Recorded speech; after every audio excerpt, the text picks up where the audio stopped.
could be made. Plus, results from a recent survey of thousands of Portlanders on what they love and don't about the Rose City. I talked with city leadership as they try and balance the budget around those issues. But first, a push in Salem for more gun control bills, as the voter-approved Measure 114 remains on hold. It's a hot topic, and it's our big story tonight.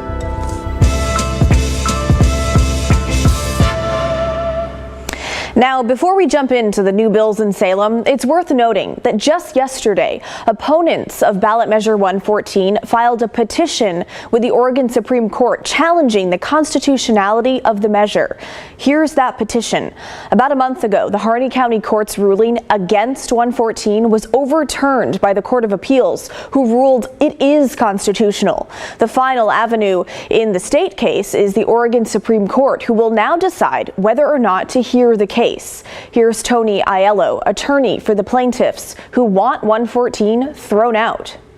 I think it's extremely likely that the Oregon Supreme Court takes the case. It hasn't decided a case of this level of consequence for the state in its history.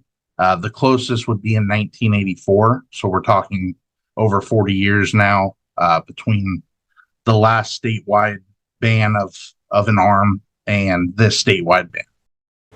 But while 114 remains on hold, tied up in court, Democratic lawmakers in Salem are working on 3 gun control bills. One to lay the framework for enforcing Measure 114, and 2 others regarding gun sales. In Central Oregon, our long tradition of firearm ownership is a part of our culture. For me and my daughters, guns are a part of our family heritage, part of how we connect as a family, passed down through generations for hunting, sport. I am a gun owner that also uses firearms for personal protection. At the same time, we know that gun violence, gun suicide, and gun accidents have torn our communities apart. In 2022, as I comforted grocery store workers and ensured that our community was safe after somebody opened fired in our Safeway, it was clear that we need to coexist and take a new approach. That's Oregon State Senator Anthony Broadman, a Democrat from Bend, testifying last month in support of House Bill 3076. He's one of the chief sponsors of the bill. Now, the bill would lay the groundwork for a state licensing program for gun dealers. If it's approved, gun dealers would eventually have to be licensed by the State Department of Justice. Licenses would last 3 years, and the DOJ would have to do an annual inspection of their business and impose penalties for violations of the law. Supporters say there needs to be more oversight on gun dealers, that some of them are knowingly allowing guns to be bought for people who shouldn't have them. They call them straw purchases. The Alliance for a Safe Oregon is one of those supporters. So an example being maybe somebody walks into a gun store with their girlfriend. They're not allowed to buy a firearm. It's pretty clear they're the one interested in the gun. They're asking all the questions, and the girlfriend purchases the gun. Then later, law enforcement finds that gun at the scene of a crime, and it's been used in multiple shootings across our city. Another example is somebody walks into a gun store in Klamath Falls. They buy 30 firearms with cash, and they traffic those guns actually to Mexico or Central or South America. And these are both examples of purchases that gun dealers can actually stop and prevent guns from ending up in our communities. But right now, there's a problem where they're not being held accountable for basic ethical, business standards or safety standards. Right now, gun dealers only need a federal firearms license, an FFL, from the Bureau of Alcohol, Tobacco, and Firearms. Opponents of the bill say another layer of bureaucracy is overkill. House Republicans sent us a statement that says in part that House Bill 3076 adds additional unnecessary oversight to an industry that already follows extensive federal regulations, including background checks, ATF licensing, and strict compliance laws. Representative Greg Smith, who represents counties in Eastern Oregon, says it's not going to sit well with people out there. I represent a district where my folks are just saying, gosh, enough is enough. enough is enough. How much more are we going to do to us? Our folks in Eastern Oregon are law-abiding citizens. Our small business owners are law-abiding citizens. And the notion that we're going to put, as described in Section 6, those additional regulations on these gun shops is just going to be a huge, expensive burden that many of them just can't afford. And so again, they just say, how much more are we going to do? House Bill 3076 passed out of committee last week.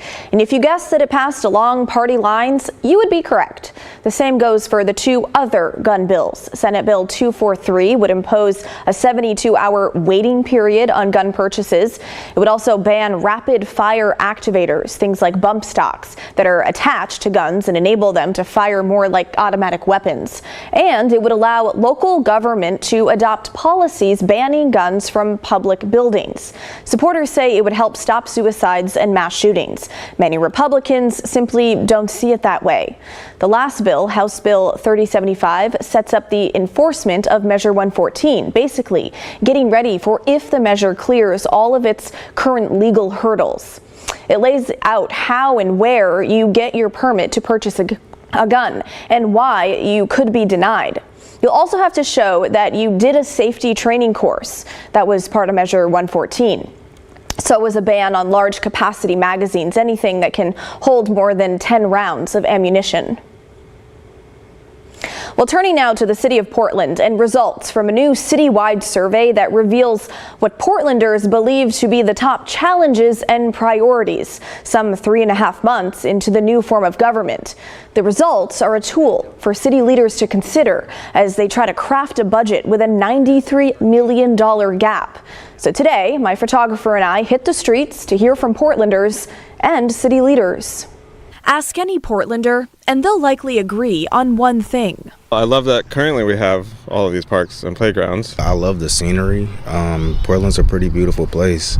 To most, this is what makes Portland, Portland. The flowers and the greens, the trees. Well, it feels like we live in a forest. This week, the city just released the results of this 2024 survey on community challenges and priorities. More than 4,000 people took part. Topping the list for what they love about the Rose City, you guessed it, public parks and natural areas. I love all the people, the community, and being able to walk around. But it's not all sunshine and roses. 85% of those surveyed said homelessness was still the greatest challenge facing the city. This seems to also be a sanctuary for homeless people, so I think that that's something that needs to be addressed. I wouldn't blame them. Holly, who camps along I-5, sees the fentanyl crisis as her biggest threat.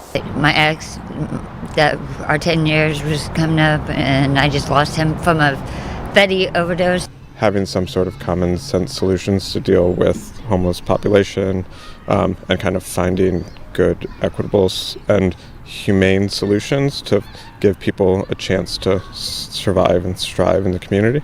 73% of those surveyed labeled the cost of living as the city's biggest challenge. A lot of people aren't making enough money to pay their rent or buy a house, and I think that needs to change. You know, we have to kind of be tiptoeing when it comes to our expenses. 59% of those surveyed had concerns with community safety, especially people in East Portland, District 1. Results show people there experience the most fear of being the victim of a violent crime compared to people in other districts. And I think Portland has gone through a rough transition, and we still got a long ways to go, but we are in the beginning of a renaissance. We are in the beginning of a turnaround, and the public safety numbers are encouraging. We're seeing a decrease in many areas of reported crime, but still unacceptable for me both as a chief and as a community, so there's still work to be done. Results of this survey come at a critical time and are now being used as a tool for city leaders like Ruth Levine in the thick of building this year's budget. We are very much in the heat of things. They need to find ways to fill a $93 million budget shortfall, something City Administrator Michael Jordan warns is no small task. From the chair I sit in, there's no direction I can look that we don't have challenges. The department currently at risk of facing the biggest cuts, the one people love the most, parks and recreation. They were looking at about $23 million of cuts out of about $170 million in their operating budget. It's not good. It's not good. People, all kinds of people use the park. From, like, you can see families and kids and sports. And I mean, it's not right to cut the budget for that. So trying to thread that needle and make sure that there's a balance there and we do what Portlanders tell us are their most important things, it's a challenge right now. And it remains unclear if any cuts are coming to Portland Police. If we are cut or if there is a lesser amount, then there will be a reduction in services. We haven't determined exactly where that will be because we have to see, where the chips will fall. But at the end of the day, any kind of reduction will mean, less of an opportunity to provide that high level of public safety for Portlanders. Now, the results of this survey are being presented to City Council tomorrow.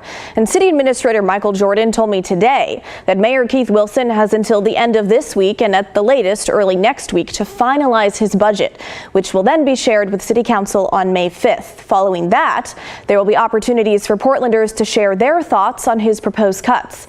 And I also want to pause there for a moment and just briefly say that we do read all your emails and listen to all your voicemails. And we hear many of you when you say that we are covering too many stories about the homeless crisis on this show and that you're tired of it. Well, time and time again, homelessness is the #1 issue Portlanders care about. That's what this survey showed and has been the case for years. So we will continue to report on this crisis, work to hold people accountable, and get all sides of the story, one that directly or indirectly affects just about everyone in our region. So, with that being said, what do you think about the survey results? What are your top concerns with Portland? What do you love? What do you think needs to change? Let us know. Email the story at kgw.com or call and leave a voicemail, 503-226-5090. Well, coming up next on the story, a major update to our investigation into an ADA lawsuit operation that's targeted Portland businesses and appears to originate across the country in Tennessee. Many of you wrote to us after our previous stories calling the scheme a form of extortion. So what's happened now? Kyla Boshi has the details when the story returns.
Well, now to a major development in an ongoing KGW investigation. An $80 million class action lawsuit has been filed against a group of lawyers who sent demand letters to local businesses claiming they'd violated the Americans with Disabilities Act.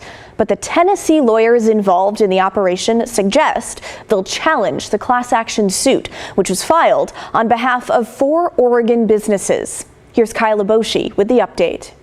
A class action lawsuit alleges a group of lawyers created a sophisticated racketeering scheme involving thousands of fraudulent demand letters and lawsuits brought under the Americans with Disabilities Act.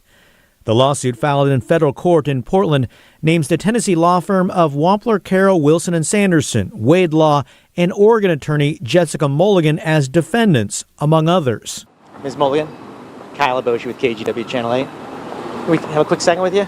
The lawsuit follows a year-long KGW investigation that found dozens of small businesses in the Portland area received demand letters threatening to sue if they didn't bring their property into compliance with the ADA and pay attorney's fees of roughly $10,000. I mean, it seems like, it's extortion. I mean, that's the way I look at it. The federal lawsuit filed on behalf of 4 small businesses in Oregon claims the operation stretched across more than 15 states and involved more than 4,000 demand letters and lawsuits.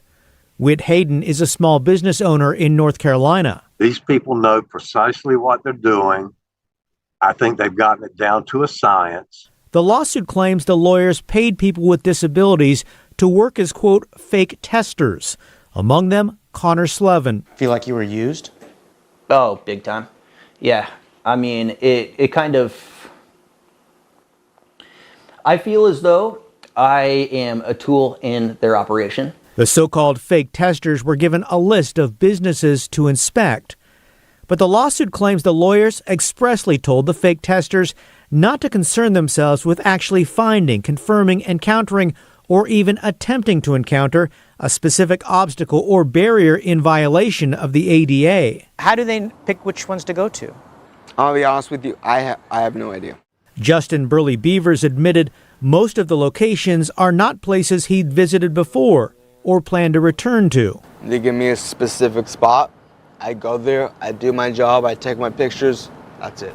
The lawsuit alleges racketeering and wire fraud by the lawyers and seeks nearly $80 million in damages. In a written response, Luke Sanderson of Wampler, Carroll, Wilson & Sanderson wrote, "This lawsuit is wholly without merit." And Tennessee attorney B.J. Wade wrote, "I'm absolutely salivating about the tens of thousands of dollars the lawyers will have to pay me for bringing this fraudulent lawsuit." Kyle joins me now. Kyle, the lawyers in Tennessee responded, but how about that Oregon lawyer? What is she saying? Portland attorney Jessica Mulligan. She did not respond to our request for comment. Worth noting, though, she is facing an ethics investigation with the Oregon State Bar and also a civil lawsuit in state court. Okay. And so, Kyle, you have been reporting on this issue for the past year now. Remind us, how did this all get started? Yeah, it came from viewers. Small business owners reached out and said, hey, listen, we're getting these nasty demand letters claiming that we have ADA violations. We don't feel like we've done anything wrong. So we looked into court records and found, indeed, there were all kinds of cases. Went and made a bunch of phone calls and found out actually it was a Tennessee law firm that had hired some local attorneys to be involved.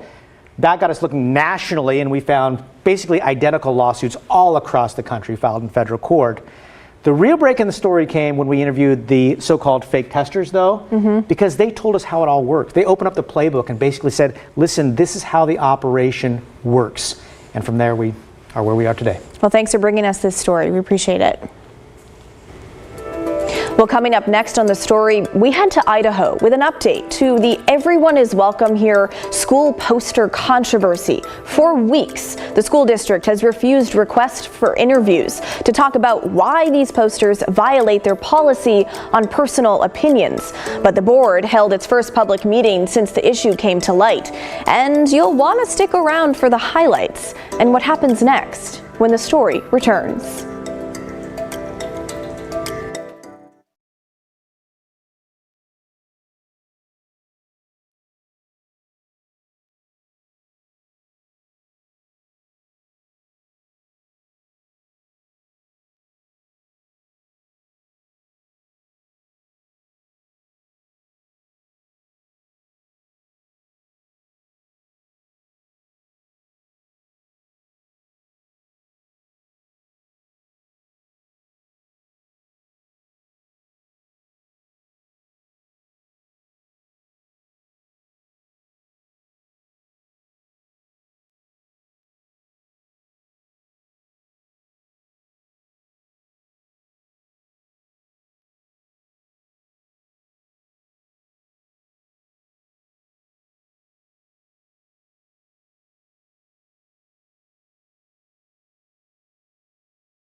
Now to an update on a story near Boise, Idaho that's created a sort of movement that spread all around the world. The Everyone is Welcome Here controversy originated in the West Ada School District. And last night, the school board there held its first meeting since the drama began earlier this year. Now, in case you've missed our previous coverage, here's a quick refresher. A few months ago, district administrators told 6th grade history teacher Sarah Inama that she had to take down 2 posters from her classroom. Sarah says she was told the posters were political and a personal opinion. Therefore, they violated a district policy. Sarah initially took them down, but a few days later said she didn't feel right. So she put them back up, defying the district. Well, our affiliate in Boise has repeatedly asked to talk with someone from the district about this to try and understand how the message of everyone is welcome here violates a policy about classrooms being content neutral. The district and its trustees or board members has denied them every time. So, as you might have guessed, last night's meeting, the first since this issue came to light, was heated. Brian Holmes brings us the story. Welcome to the regular board meeting for the Board of Trustees for the West Ada School District. More than 150 people packed into the West Ada boardroom. Parents and teachers overwhelmingly supported Sarah and her sign. To interpret messages of belonging as political simply because of a rainbow clip art, or skin tones for that matter, and for the district to validate that perception is disheartening and demeaning as an educator. What is the political opinion? I still have not been told that. For an opinion to be an opinion, it's that people don't agree on something. So I just want to know what that is. Even Sarah Inama took her 2 minutes. Programs. Is it the graphics with the hands? Thank you. Okay. It's okay. I will email the rest. And then part of another. You're welcome to my time if you'd like to talk more. Which she concluded this way. I'm not here to reconcile this for me personally, but I truly feel that you need to remember the basic fundamentals of public education and what this country is and what the law is for accepting and protecting all students in our schools, because this message of your response has been very detrimental to our students, their families, and our staff. Thank you. Of course, all of these thoughts and feelings had already been shared with the district and the board over the last several weeks. It's even more embarrassing that we have not shouted from any and all media platform that we made a mistake and that we love and welcome all students in a public school. But what we hadn't heard until Monday night was from the West Ada Board trustees, who put this policy in place. I want to be clear, I'm in full support of the posters that were asked to be removed, for the very same reasons many of you are here tonight. When I voted on policy 401.2 a few years ago, I did so to keep politics out of the classrooms. I still believe this is the right thing for our students. What I didn't anticipate was that a message of inclusion or words on primary colors could be seen as political. I won't accept that. It's tricky. I think we all agree we live in a highly politicized world, yes? I mean, it matters right now what kind of car I drive. I mean, can we agree? That's crazy. I do believe the best thing we can do is try and keep as much conflict out of the classroom as possible. That by no means is at all to insinuate that all people should not be welcome in the classroom at all. That is just to say the debate, the discussion of what is or isn't political, that's the piece that I would like to keep out of classrooms. But if you lead with curiosity and you try to understand, you may have an answer to some of the questions that right now seem perplexing. How is it possible that this could be interpreted any other way? How is it possible that anyone could see things differently than I can? But there's been a sort of a repeated call to acknowledge a mistake. And I want to say in the clearest possible terms, I think that everything was done right here. So, despite a couple of the trustees appearing to side with the teacher here, there's still some belief on the board that those posters are too political and need to come down. Now, after all the fireworks at the meeting last night, the board discussed what to do moving forward. They want to define what content neutral is and isn't. They think it's not anything currently the subject of intense public argument, disagreement, or disapproval, any political message, any contentious ideology, belief, or social issue, and anything likely to incite disruption, distraction, faction or division within the school community, which still sounds like a pretty broad definition if you ask us. But they're also considering establishing a visual review committee that will review all appeals of visual content in classrooms. The teacher at the center of this said she still has not heard anything new from the district about the fate of her posters, which means she still has until the beginning of next year to remove them or potentially face consequences. Well, that's the end of our show, folks. Thanks so much for watching. The good stuff is coming your way next. And don't forget, everyone has a story to tell. Have a great Tuesday, and I'll see you right back here tomorrow night at 6:30.